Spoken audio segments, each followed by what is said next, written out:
Halloween. Eu vou me valer aqui para a gente conversar sobre o Halloween de uma reportagem que saiu em 2017 na BBC News Brasil, intitulada Halloween, a curiosa origem do Dia das Bruxas. Uma das manifestações culturais mais simbólicas dos estadunidenses, celebrada no dia 31 de outubro, principal feriado não cristão nos Estados Unidos, hoje em dia também é comemorado em diversos outros países, inclusive no Brasil. Halloween tem suas raízes não na cultura americana, mas no Reino Unido.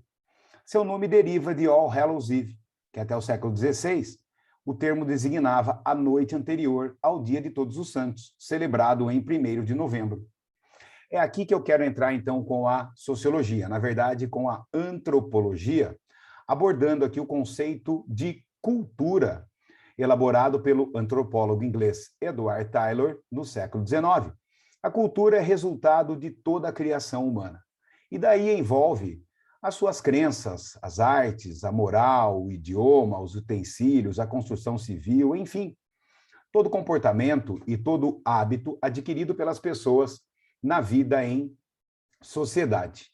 Nesse sentido, então, nós podemos perceber alguns comportamentos, alguns padrões de comportamento do Halloween, como o das crianças e dos adolescentes, de se fantasiarem para sair de porta em porta, atrás de doces, ou de espalhar pela casa enfeites e adereços assustadores, como abóboras esculpidas e iluminadas, ou de participar de festas à fantasia, que são cada vez mais populares. A comida sempre foi um componente importante do Halloween. Os doces, por exemplo, né, que são bastante simbólicos do Halloween, mas a comida é um elemento importante em muitas outras práticas culturais. Um dos hábitos mais característicos do Halloween envolvia as crianças que iam de casa em casa cantando rimas ou entoando orações para as almas dos mortos.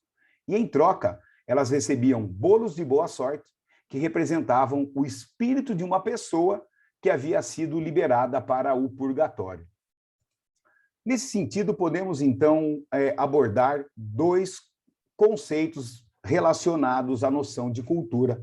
Um deles, a noção de cultura material, que consiste em todo tipo de elemento físico, todo utensílio e até os alimentos das populações, os alimentos que as pessoas ingerem e o significado que elas têm para as pessoas. Veja, por exemplo, a ideia do bolo está associada à boa sorte. Mas também nós temos aqui a cultura não material, que abrange todos os aspectos morais e intelectuais das sociedades.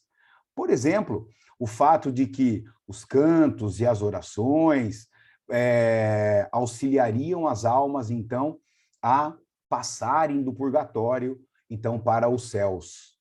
Os aspectos materiais e não materiais de uma cultura são interdependentes e são necessários para a produção e para a reprodução das culturas. Historicamente, pessoal, desde o século XVIII, historiadores apontam para um antigo festival pagão ao falar da origem do Halloween, o festival celta Samhain, termo que significa fim do verão. Mas o Dia das Bruxas, ou Halloween, que conhecemos hoje, tomou forma entre 1500 e 1800. Fogueiras tornaram-se especialmente populares nessas festas.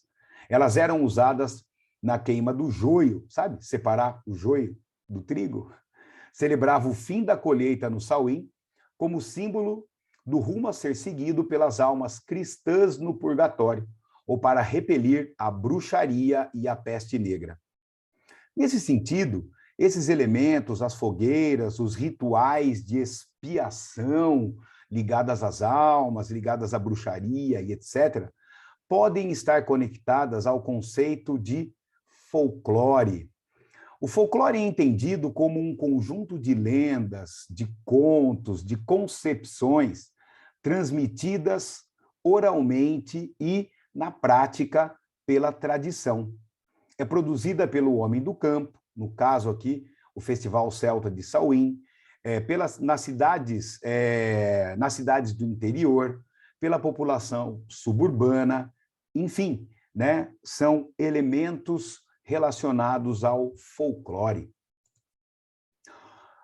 Nesse sentido, olha que interessante um elemento do folclore estadunidense. Uma lenda sobre um ferreiro chamado Jack, que conseguiu ser mais esperto que o diabo e vagava como um morto-vivo, deu origem às luminárias feitas com abóboras, que se tornaram o principal símbolo do Halloween nos Estados Unidos. E a tradição moderna de trick or treat também é americana. Doces ou travessuras.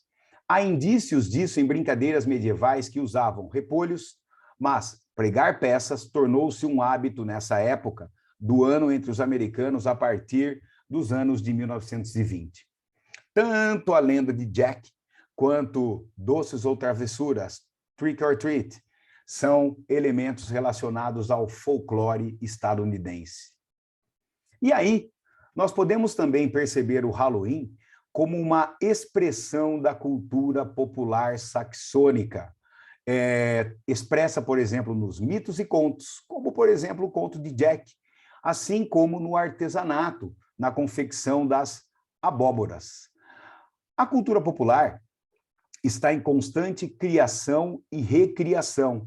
É possível perceber, por exemplo, esse sincretismo e essa criação e recriação no Halloween, quando nós observamos o fato de, hoje em dia, o Halloween ser organizado em salões de festas, reuniões de amigos, ou até, no Brasil, que bate com a data de celebração do Dia do Saci Pererê, que também é no dia 31 de outubro.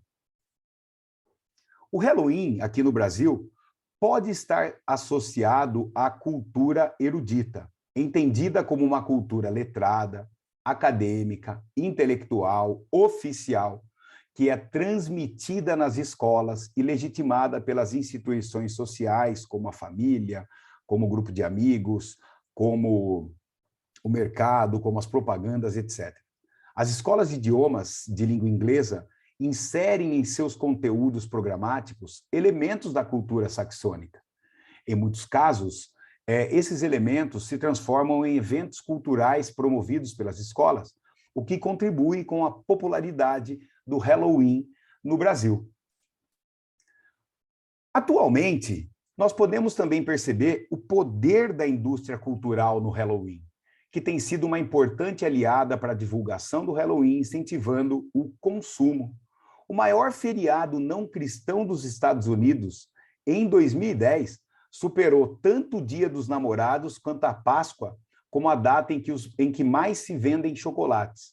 Ao longo dos anos, foi exportado para outros países, entre eles o Brasil, e um dos meios de comunicação que mais colaborou para a divulgação do Halloween via indústria cultural foi o cinema. Por exemplo, o maravilhoso seriado Os Simpsons, nos episódios da Casa da Árvore dos Horrores, que são os episódios relacionados ao Halloween. Atualmente, o Halloween conserva pouco de sua origem, mas, apesar de ter ganhado uma nova roupagem, dá oportunidade para que adultos brinquem com seus medos e fantasias. Assim como o nosso carnaval, o Halloween permite subverter normas sociais, como evitar o contato com estranhos ou explorar o lado sombrio do comportamento humano. Ele une religião, natureza, morte, romance, e talvez seja esse o motivo da grande popularidade do Halloween.